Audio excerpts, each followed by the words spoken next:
Afrika yedu, Afrika. Tichaverenga mirayiro yaMwari negumi. Exodus 20 vapa verse 1.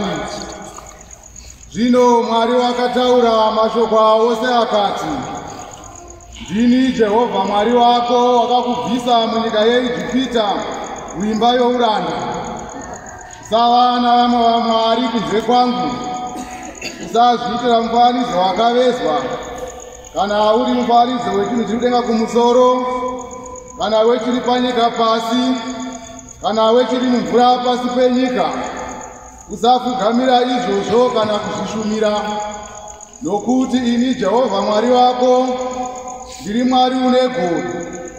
Ndinorovana nekuda kwezvinhu zvamadzibaba avo kusvikira kurudzi rwechitatu norwechina rwavanondivenga, ndichiitira nyasha vane zvinhu zvamazana vanondida, vanochengeta mirayiro yangu. Usareva zita raJehovha Mwari wako pasina, nokuti Jehovha angaregi kupa mhosva unoreva zita rake pasina. Rangarira zuva reSabata kuti urichengete rive dzvene.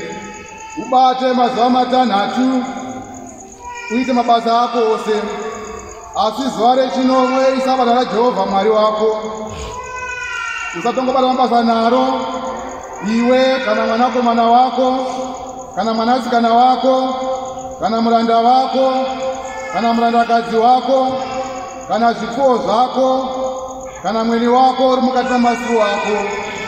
Nokuti namazuva matanhatu Jehovha wakada denga napasi negungwa nezvose zviri mukati mazvo, akazorora nezuva rechinomwe. Naizvozvo Jehovha akapadza zuva reSabata akariita dzvene. Kudza baba vako namai vako kuti mazuva ako ave mazhinji panyika yaunopiwa naJehovha Mwari wako. Usauraya, usaita upombwe, usaba, usapupurira kwako nhema, usachiva imba yokwako, usachiva mukadzi wokwako, kana muranda wake, kana murandakadzi wake, kana nzombe yake, kana mbongoro yake, kana chimwe chokwako. Kudzai Jehovha, kudzai Jehovha.